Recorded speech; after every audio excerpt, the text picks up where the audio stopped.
नमस्कार, मैं हूं आपके साथ उमापाल और आप देख रहे हैं स्टार न्यूज प्लस। आइए हम रुक करते हैं आज की कुछ खास खबरों पर।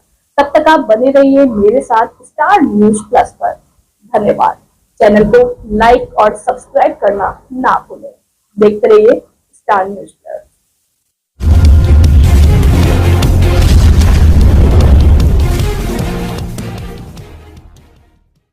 संसद में संविधान पर हुई चर्चा में आज विपक्ष के नेता राहुल गांधी ने मोदी सरकार पर तीखे हमले किए। उन्होंने कहा कि हमारी जो विचारधारा है, इंडिया गठबंधन की विचारधारा है, वो देश में संविधान लाई है। हम मिलकर संविधान की रक्षा करते हैं। आज ये बात सबके सामने है कि राजनीतिक समानता खत्म हो गई है। सारे संस्थानों पर कब्जा कर लिया गया है। सोशल फाइनेंशियल इक्वालिटी नहीं रह गई है। हम देश को दिखाना चाहते हैं कि किन लोगों का और कहां अंगूठा काटा है। हम दलितों, आदिवासियों, किसानों को यह दिखाना चाहते हैं कि आपने किसका अंगूठा काटा है। मैंने वादा किया था, इसी संसद में हम जातिगत जनगणना को लागू करेंगे। 50% रिजर्वेशन की दीवार को हम तोड़ेंगे। आपको जो कहना है कह लो।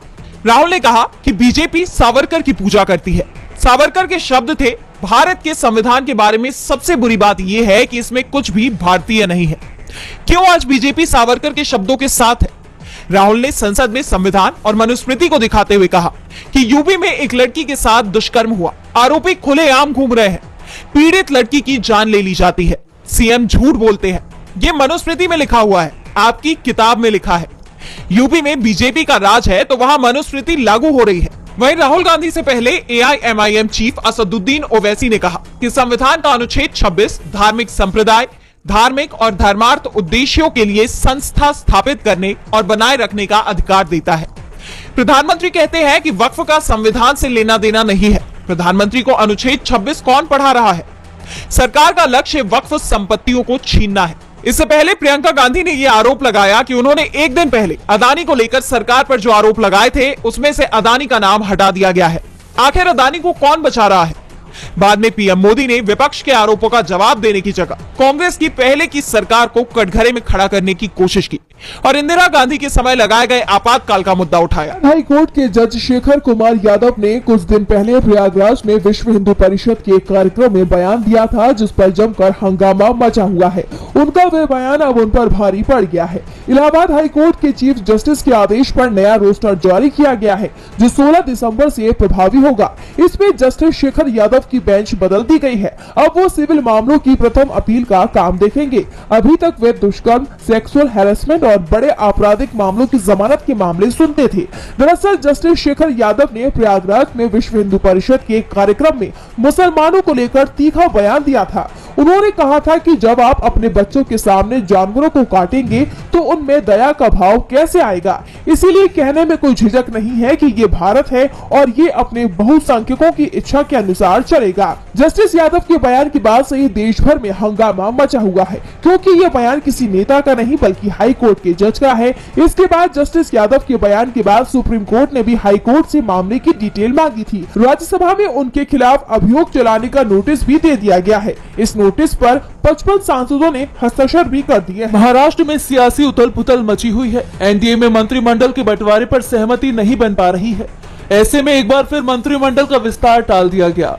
जानकारी के मुताबिक अब 15 दिसंबर को सभी विधायक मंत्री पद की शपथ लेंगे, जो पहले 14 दिसंबर को होना था। दरअसल एनडीए में विभागों के बंटवारे के लिए सहयोगी दल अपनी अपनी मांग पर अड़े हुए हैं। एकनाथ शिंदे ने मुख्यमंत्री पद की जगह डिप्टी सीएम पद की शपथ तो ले ली, लेकिन विभागों को लेकर वो कोई समझौता करने के लिए तैयार नहीं है। बैठकों के कई दौर बीत जाने के बावजूद शिंदे को मनाने में बीजेपी कामयाब नहीं रही। इस बीच उप मुख्यमंत्री एकनाथ शिंदे ने मुख्यमंत्री देवेंद्र फडणवीस से उनके आवास पर जाकर मुलाकात की है। उनकी इस मुलाकात की खबर ऐसे वक्त पर आई है जब बीजेपी विधायक आशीष शेलार ने एकनाथ शिंदे के खिलाफ शिकायत की है। उन्होंने बीएमसी कमिश्नर को पत्र लिखते हुए शिंदे सरकार के कार्यकाल में 6000 करोड़ की सड़क सीमेंटिंग प्रोजेक्ट में घटिया क्वालिटी के सामान के उपयोग का आरोप लगाया है। बीजेपी विधायक ने मामले में जांच के साथ ही दोषी के खिलाफ उचित कार्रवाई की भी मांग की है। ऐसे में कहा यह जा रहा है कि अब बीजेपी की तरफ से शिंदे को डराकर अपने खेमे में करने की कोशिश की जा रही है, लेकिन बीजेपी की मुश्किलें यहीं खत्म नहीं हो रही। अजीत पवार भी बीजेपी की टेंशन बढ़ाते दिखाई दे रहे हैं। चाचा शरद पवार को लेकर उनका रुख नरम होता दिख रहा है। ऐसे में उनकी घर वापसी की चर्चा जोर शोर से शुरू हो गई है। इस बीच एनसीपी एससीपी विधायक रोहित पवार की मां सुनंदा पवार ने बड़ा दावा किया है। उन्होंने कहा कि महाराष्ट्र के लोग चाहते हैं कि शरद और अजीत पवार साथ आ जाएं। उनके इस बयान ने महाराष्ट्र का सियासी पारा हाई कर दिया है। पार्टी की महाराष्ट्र इकाई के प्रमुख चंद्रशेखर बावनकुले ने उप मुख्यमंत्री अजीत पवार से मुलाकात भी की, लेकिन बीजेपी की राह आसान नजर नहीं आ रही। वो बॉर्डर से एक बार फिर 101 किसानों का जत्था दिल्ली के लिए रवाना हुआ, लेकिन पुलिस ने उन्हें घग्गर नदी पर बने पुल पर की बैरिकेडिंग पर रोक लिया। इस दौरान किसान और पुलिस के बीच बहस हुई। 40 मिनट तक पुलिस से बहस के बाद किसानों ने बैरिकेडिंग तोड़ने की कोशिश की। इसके बाद पुलिस ने किसानों को रोकने के लिए आंसू गैस और वाटर कैनन का इस्तेमाल किया, जिसमें लगभग 17 किसान घायल हो गए। करीब 2 घंटे के बाद किसानों के जत्थे को वापस बुला लिया गया। किसानों का आरोप है कि पुलिस ने रॉकेट लॉन्चर से गोलियां चलाई, घग्गर नदी का गंदा और केमिकल वाले पानी का इस्तेमाल किया। इस दौरान एक किसान ने अपनी जान लेने की कोशिश की, उसने सल्फास निगल लिया। इसके बाद उसे अस्पताल ले जाया गया, जिसके बाद किसान नेता सरवन सिंह पंधेर का बयान सामने आया है। उन्होंने कहा कि सरकार ने 101 किसानों पर बल प्रयोग किया, तोपों का इस्तेमाल कर हमारे ऊपर रासायनिक पानी फेंका गया, आंसू गैस के गोले भी फेंके गए। 17 किसान घायल हो गए, जिनमें से कई की हालत गंभीर है। इस दौरान पंधेर ने कहा कि 16 दिसंबर को पंजाब छोड़कर पूरे देश में ट्रैक्टर मार्च निकाला जाएगा। 18 दिसंबर को पंजाब में रेल रोको अभियान चलाया जाएगा। 18 तक कोई जत्था दिल्ली कूच नहीं करेगा। ऐसे में मार्च के मद्देनजर हरियाणा सरकार ने अंबाला जिले के 12 गांवों में इंटरनेट बैन 18 दिसंबर तक बढ़ा दिया है। ऐसे में सरकार की मुश्किलें बढ़ सकती हैं। हरियाणा के बाद महाराष्ट्र चुनाव के नतीजों को लेकर इंडिया गठबंधन लगातार चुनाव आयोग पर सवाल उठा रहा है। इंडिया का आरोप है कि बीजेपी ने महाराष्ट्र चुनाव के दौरान कई सीटों से मतदाताओं के नाम काटे थे, जिसके चलते महाराष्ट्र में एनडीए को जीत मिली है। इस बीच दिल्ली विधानसभा चुनाव से पहले चुनाव आयोग ने दिल्ली के मुख्य चुनाव अधिकारी को निर्देश दिए हैं कि वह चुनाव से पहले वोटर लिस्ट को अंतिम रूप देने में पारदर्शिता सुनिश्चित करे। साथ ही चुनाव आयोग ने राजनीतिक दलों के साथ दावे और आपत्तियों की सूचियों का नियमित आदान प्रदान करने का भी निर्देश दिल्ली चुनाव कार्यालय को दिए हैं। इसी के निर्देश के अनुसार इन्हें सीईओ दिल्ली की वेबसाइट पर अपलोड भी करना अनिवार्य होगा। बता दें कि चुनाव आयोग की कोशिश है कि पार्टियों के द्वारा उठाई गई आपत्तियों के लिए एक पारदर्शी समाधान प्रक्रिया सुनिश्चित की जाए, ताकि 2025 के दिल्ली विधानसभा चुनाव से पहले मतदाता सूची में बदलाव सटीक और निष्पक्ष हो। इस प्रक्रिया के तहत चुनाव आयोग ये सुनिश्चित करना चाहता है कि मतदाता सूची में फर्जी या अनाधिकृत एंट्री की संभावना को न्यूनतम किया जाए, साथ ही योग्य मतदाताओं को हटाए जाने से भी बचाया जाए। दरअसल अभी हाल ही में हुए चुनावों को देखते हुए दिल्ली चुनाव के लिए इंडिया गठबंधन पहले से ही सतर्क नजर आ रहा है। आम आदमी पार्टी के प्रतिनिधि मंडल ने चुनाव आयोग से मिलकर यह आपत्ति जताई थी कि वैध मतदाताओं का नाम बड़े पैमाने पर वोटर लिस्ट से हटाया जा रहा है और ऐसा बीजेपी के शह पर हो रहा है। वहीं बीजेपी की यह मांग थी कि अवैध प्रवासी और घोस्ट वोटर्स को सूची से हटाया जाए। इन्हीं शिकायतों के मद्देनजर आयोग ने प्रावधानों और दिशा निर्देशों का पालन करने पर जोर देने के लिए कहा है। मतदाताओं को हटना केवल चुनावी पंजीकरण अधिकारी की सत्यापन प्रक्रिया पर ही निर्भर होगा, विशेष रूप से तब जब किसी मतदान केंद्र पर हटाने की दर 2% से अधिक हो या जब एक ही व्यक्ति द्वारा 5 बार से अधिक आपत्तियां दर्ज की जाए। अपराध बढ़ता जा रहा है। बिगड़ती कानून व्यवस्था को लेकर दिल्ली के पूर्व सीएम और आप संयोजक अरविंद केजरीवाल ने केंद्रीय गृह मंत्री अमित शाह को पत्र लिखा है। उन्होंने इस मुद्दे पर गृह मंत्री से मिलने का वक्त मांगा है। केजरीवाल ने अपने पत्र में लिखा कि देश के गृह मंत्री होने के नाते दिल्ली की कानून व्यवस्था की जिम्मेदारी आपकी है, लेकिन ये बताते हुए बहुत दुख होता है कि दिल्ली अब देश और विदेश में अपराध की राजधानी के रूप में पहचानी जा रही है। भारत के 19 मेट्रो शहरों में दिल्ली महिलाओं के खिलाफ होने वाले अपराध में नंबर 1 पर है। दिल्ली जान लेने के मामले में नंबर 1 पर है। दिल्ली में जबरन वसूली वाले गैंग सक्रिय हैं।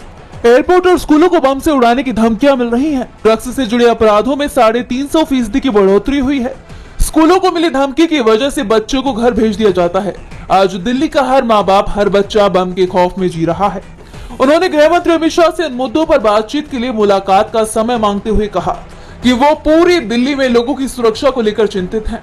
बता दें कि दिल्ली में अगले साल यानी कि 2025 में विधानसभा के चुनाव होने हैं और उससे पहले बीजेपी कानून व्यवस्था के मुद्दे पर घिरती दिखाई दे रही है, जो आगामी चुनाव में बीजेपी के लिए नुकसानदायक साबित हो सकता है। स्विट्जरलैंड से बड़ा झटका लगा है। स्विट्जरलैंड सरकार ने भारत से मोस्ट फेवर्ड नेशन यानी MFN का दर्जा वापस ले लिया है। स्विस सरकार के इस फैसले के बाद अब वहां काम करने वाले भारतीय कंपनियों को 1 जनवरी 2025 से 10% टैक्स ज्यादा देना होगा। दरअसल स्विट्जरलैंड ने double tax avoidance agreement DTAA के तहत भारत को MFN राष्ट्र का दर्जा दिया था। DTAA एक ऐसा एग्रीमेंट है जिसका इस्तेमाल वर्ल्ड ट्रेड ऑर्गेनाइजेशन के सदस्य देश अपने नागरिकों और कंपनियों को डबल टैक्स से बचाने के लिए करते हैं। इसके तहत कंपनियों या व्यक्तियों को उनकी सेवाओं या प्रोडक्ट के लिए दो अलग देशों में अलग अलग टैक्स नहीं देना पड़ता। लेकिन अब स्विट्जरलैंड ने भारत से यह दर्जा वापस ले लिया है। स्विट्जरलैंड का कहना है कि भारतीय सुप्रीम कोर्ट के फैसले के कारण उसे यह कदम उठाना पड़ा। आपको बता दें कि पिछले साल मैगी बनाने वाली कंपनी नेस्ले, जो मूल रूप से स्विट्जरलैंड की ही कंपनी है, इस कंपनी से जुड़े एक मामले में भारतीय सुप्रीम कोर्ट ने फैसला दिया था कि देश में DTAA तब तक लागू नहीं किया जा सकता जब तक कि इसे इनकम टैक्स एक्ट के तहत नोटिफाई न किया जाए।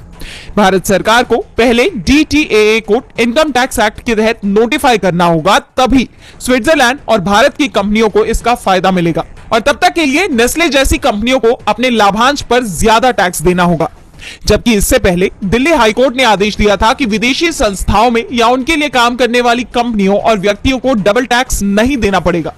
लेकिन बाद में सुप्रीम कोर्ट ने इस फैसले को पलट दिया था, जिसके बाद स्विट्जरलैंड का यह फैसला सामने आया है।